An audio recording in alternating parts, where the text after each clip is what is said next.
In the last 24 hours, U.S. surveillance operations intensified dramatically, with high-altitude drones and reconnaissance aircraft mapping Iranian military positions in real time. Multiple overlapping flight paths now cover key regions, feeding live intelligence into strike command systems. Analysts say this level of tracking is not routine. It's what happens when targets are being finalized, and once that phase is complete, the next step is execution. This is not a drill. This is not routine monitoring.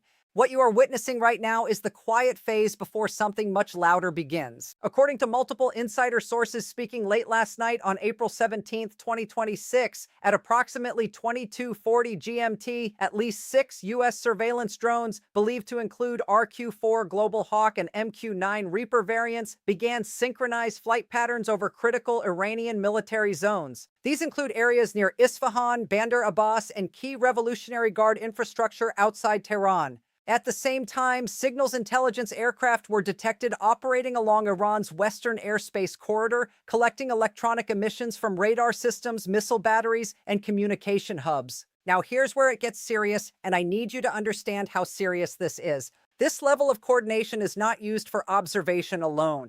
This is what happens when military planners are building a complete digital map of an enemy's warfighting capability down to the last radar pulse. Confidential informants within regional defense networks are saying something even more alarming. Dasim and the sensor is under saying one saying D and der. These drone patterns are not random. They are layered, overlapping, redundant, designed so that if one feed goes dark, another fills the gap instantly. That means there are no blind spots. No gaps.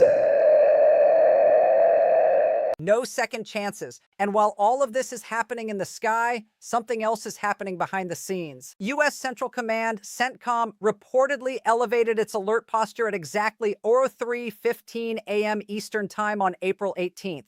That's not public information. That came from a source with direct knowledge of internal communications. At the same time, encrypted data transfers between surveillance platforms and strike coordination units spiked by nearly 300% in less than 4 hours. Think about that, 300%. That's not analysis anymore. That's preparation.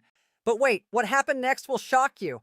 Because while drones were tracking Iranian positions from above, cyber units were reportedly penetrating Iranian military networks from below. Multiple cybersecurity analysts noticed unusual traffic patterns hitting Iranian defense servers. Not attacks designed to destroy, but to observe, map, and quietly gain access. You're looking at a full-spectrum intelligence lock. Air, ground, digital, everything. And here's the question nobody is asking out loud yet: why now? Why in the last 24 hours has everything escalated so suddenly? To understand that, you have to look at the political backdrop. Former U.S. President Donald Trump, who has reemerged as a dominant force in American strategic decision-making circles, reportedly held a closed-door meeting with senior defense officials just 48 hours ago. While no official statement was released, insider sources suggest that Iran's recent military activities, including expanded missile deployments and aggressive naval maneuvers in the Strait of Hormuz, may have triggered a shift in U.S. posture. And that's nearer and durer and dan.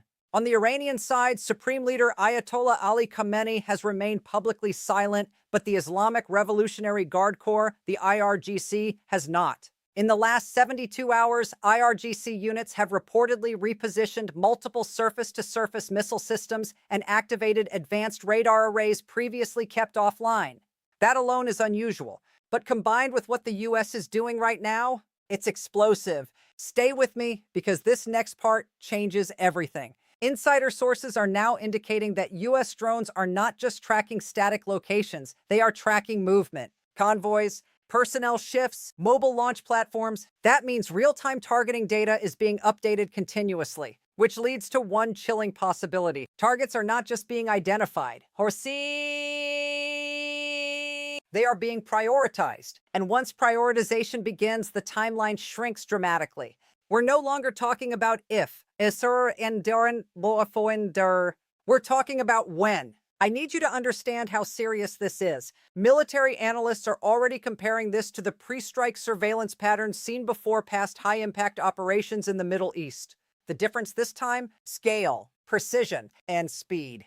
What used to take days is now happening in hours. And here's the most unsettling detail of all. One confidential informant claims that strike windows have already been calculated, not discussed. Calculated, meaning commanders may already know exactly when they could act, they're just waiting for the final green light. So let me ask you this. If everything is already mapped, tracked, and timed, what's stopping the next move? Because in part two, we're going to break down the timeline that led to this moment, the chain of events, the hidden escalations, and the warnings that were ignored, all of which point to one unavoidable conclusion. And once you see it, you'll realize this didn't just happen overnight. It's been building for years, and now it may be unstoppable. To understand why the last 24 hours look the way they do, you have to rewind, not just days, but years. Because what's unfolding right now between the United States and Iran didn't begin with drones in the sky. It began with a slow-burning confrontation that has been escalating in layers, often quietly, often ignored, until moments like this force the world to pay attention.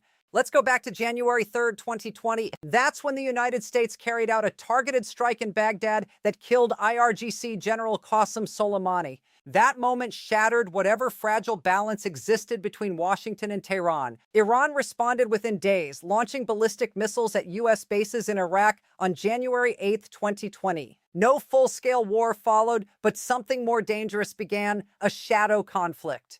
From 2020 through 2022, this conflict played out in fragments. Covert cyber operations, mysterious explosions at Iranian nuclear facilities, attacks on oil tankers in the Gulf, each side probing, testing, pushing, but never crossing the line into open war.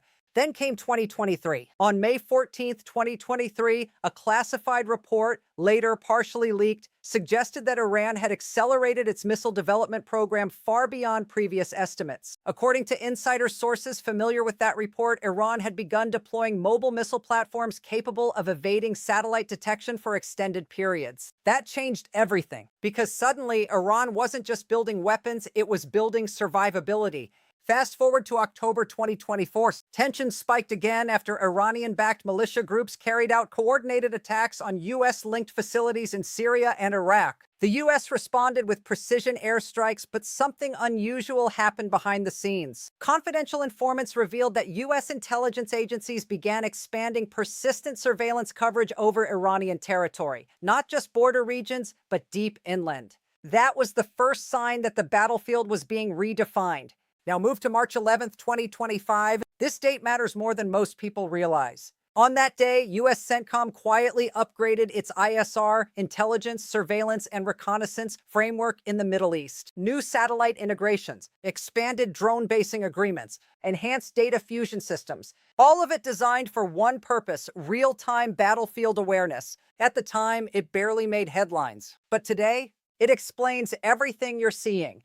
Because what we witnessed in the last 24 hours is not a sudden escalation. It's the activation of a system that has been carefully built, tested, and refined over years. And Iran knew it.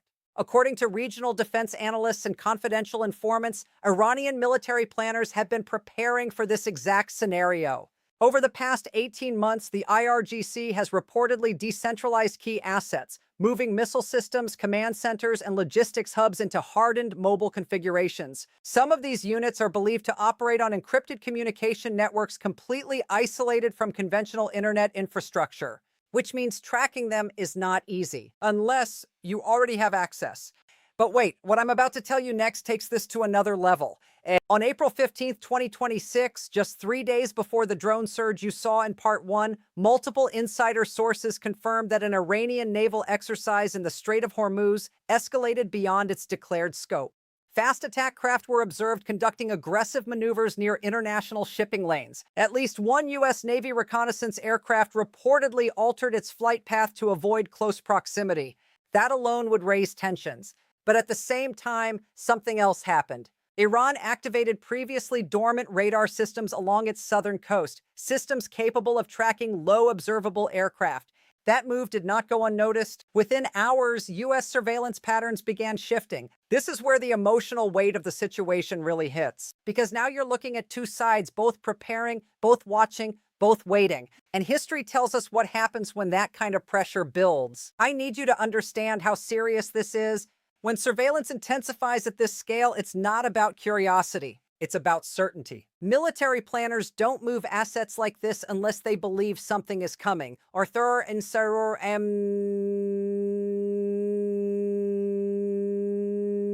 or they're preparing to make it happen themselves. And here's the part that should concern you the most. Confidential informants within defense circles are now suggesting that decision-making timelines have compressed dramatically. What used to take weeks of deliberation can now happen in hours, sometimes minutes, because the intelligence is already there, processed, verified, and ready to act on. That means if a trigger event occurs, there may be no time to de-escalate. Stay with me, because this next part changes everything. Over the last 6 months, there have been at least 4 documented instances, not widely reported, where U.S. and Iranian forces came dangerously close to direct engagement. Near misses, Sarsaker and Fisater and misread signals, rapid deployments that were reversed at the last second. Each one of those moments could have spiraled. And now, with surveillance systems fully locked in, the margin for error is even smaller. So, let me ask you something. If both sides are fully aware of each other's positions, if both sides have the capability to strike within minutes, what happens when one side believes the other is about to move first? That's not a hypothetical anymore. That's the situation right now. And as we move into part 3, we're going to uncover the one development that changes everything, the piece of intelligence that insiders are calling a game changer, the detail that finally explains why US drones are tracking everything. But I need to say this first. If you've made it this far, you already understand this isn't just another news story. This is unfolding in real time, and the details you're hearing here are coming from sources most outlets won't even touch yet. So if you want to stay ahead of what's happening, and not after it breaks, but while it's still developing, make sure you're subscribed and notifications are on. Because what comes next is the part they don't want widely discussed. And once you hear it, you'll understand why. Now we come to the moment that insiders are calling the turning point, the detail that finally explains why US drones aren't just watching Iran, they're locking onto everything. Because according to multiple high-level insider sources confirmed late on April 18, 2026, at approximately 05:20 GMT, US intelligence achieved something it has been trying to do for years. They didn't just map Iran's military grid, they penetrated it. This is the part where everything changes. Confidential informants with direct knowledge of classified briefings are saying that US surveillance systems have successfully integrated live Iranian military signal patterns into their targeting architecture. In simple terms, and I need you to understand how serious this is, US systems are no longer just observing Iranian movements from the outside. They are predicting them from the inside. Let that sink in. This isn't about watching convoys move. This is about knowing where they're going before they even get there. And the way this was achieved is even more shocking. According to cybersecurity analysts and defense insiders, a combination of electronic warfare, signal interception, and what appears to be a deep network infiltration allowed US systems to replicate portions of Iran's internal communication routing. Not the full system, but enough to identify command patterns, response times, and operational behavior. Which means US planners can now anticipate how Iranian units will react under pressure. That's not surveillance anymore. That's strategic dominance. But wait, what happened next will shock you even more. Because just hours after this breakthrough, at around 08:45 GMT, multiple drone feeds reportedly began adjusting their tracking priorities in real time. This wasn't human operators making those decisions, at least not entirely. Sources suggest that AI-assisted targeting algorithms were recalibrating focus areas based on newly acquired signal intelligence. In other words, the system started learning and adapting on the fly. You're looking at a battlefield where decisions are being accelerated beyond human speed. And here's the twist nobody expected. Iran appears to have realized something was wrong. By 10:10 GMT, Iranian military communications in several regions reportedly shifted to emergency protocols. Units began going dark. Frequencies changed. Movement patterns became erratic. According to regional analysts, this is a classic sign of a force that believes its communications have been compromised. And when that happens, panic follows. Because if your enemy can see what you're doing and predict what you're about to do, you've already lost your advantage. Stay with me, because this next part changes everything. Within hours of these disruptions, reports began surfacing, again not publicly confirmed, that certain IRGC missile units were being repositioned at an unusually rapid pace. Not strategically, but defensively. Almost as if they were trying to escape a targeting lock they could no longer see. That tells you something critical. They believe they've been exposed. And when a military force believes it has been exposed, it has two options: hide or strike first. I need you to understand how serious this is, because this is where history has shown us that escalation becomes almost unavoidable. When one side believes the other has gained a decisive intelligence advantage, the pressure to act quickly, decisively becomes overwhelming. Now, here's the global reaction, and it's not what you might expect. By early afternoon on April 18th, defense analysts in Europe began quietly raising concerns about what they described as a pre-strike intelligence posture. And officials in the UK and France reportedly requested urgent briefings from US counterparts. At the same time, Russian and Chinese military observers, according to open-source intelligence trackers, increased monitoring activity in the region. Everyone is watching, because everyone understands what this looks like. And then came the pattern interrupt, the one statistic that made even seasoned analysts pause. In a 12-hour window, US ISR platforms reportedly logged more than 1.7 million discrete data points across Iranian military networks. 1.7 million. That's not surveillance. That's total situational control. And when you have that level of control, the next step is not more observation. It's decision. But here's where the tension reaches its peak.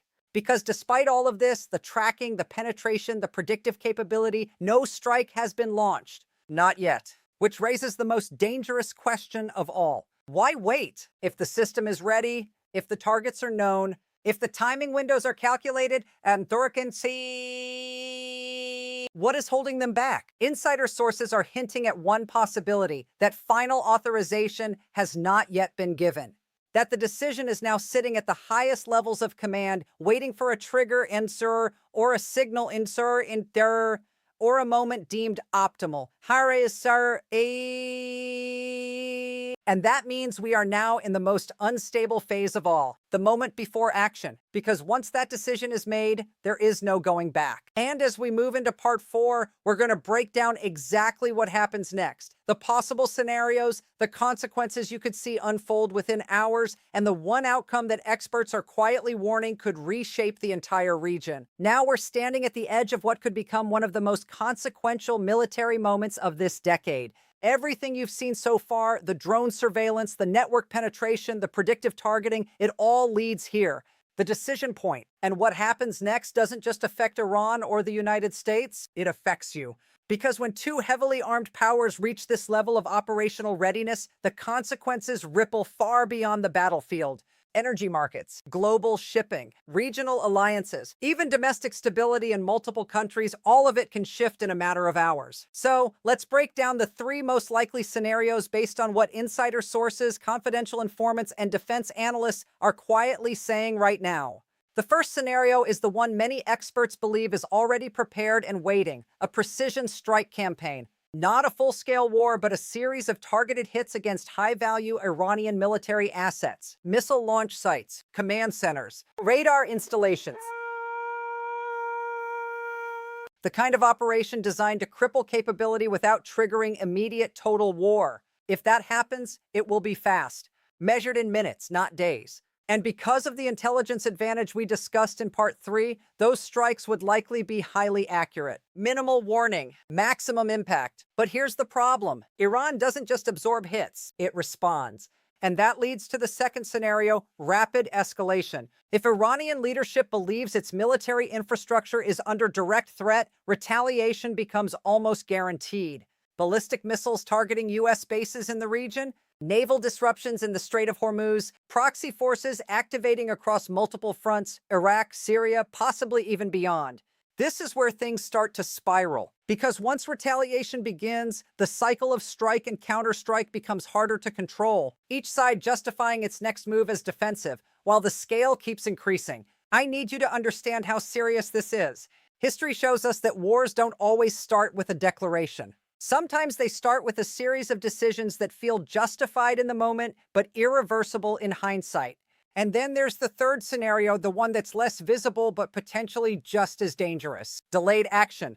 In this scenario, the U.S. holds its position. Surveillance continues, and targeting systems remain locked, but no immediate strike is launched. Instead, pressure builds, psychological, strategic, economic. Iran, knowing it's being watched and potentially exposed, operates under constant stress. Every movement becomes a risk. Every communication a potential vulnerability. This creates a different kind of battlefield. One where tension doesn't explode, and there in keeper and teaser, it stretches. And stretched tension has a breaking point. Stay with me because this next part matters more than anything else. Sorry. Because regardless of which scenario unfolds, one thing is already clear. The best and then Esther and Damser in the balance has shifted. The level of intelligence access, the speed of decision-making, the integration of surveillance and targeting, this is not the same kind of conflict the world has seen before. This is something new, something faster, something far less predictable. And that means the margin for error is almost gone. I need you to understand how serious this is. Because a single miscalculation, a misread signal, a delayed response, a misunderstood movement could trigger a chain reaction that no one can stop once it begins. And here's where it becomes personal. If energy routes in the Gulf are disrupted, global oil prices spike. So once it does, that affects economies everywhere. If regional instability spreads, it draws in other powers. Alliances activate. New fronts open. What starts as a localized conflict can expand before anyone fully understands what's happening.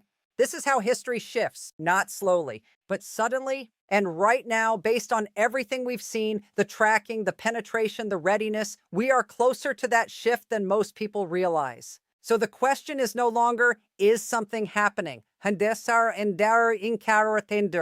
The question is, what happens first? Does the U.S. act on its intelligence advantage? Does Iran move to protect itself before it's too late? Or does the world sit in this tense, unstable moment waiting for a spark? Because one thing is certain, the systems are in place, the data is locked, and the clock is ticking. Now I want to hear from you. Do you think Iran will strike first to avoid being targeted, or will the United States make the first move while it has the advantage? Drop your answer in the comments below, because this is one of those moments where every perspective matters. And if you want to stay ahead of developments like this, not after they happen, but while they're unfolding in real time, make sure you're subscribed and notifications are turned on, because the next update could come at any moment.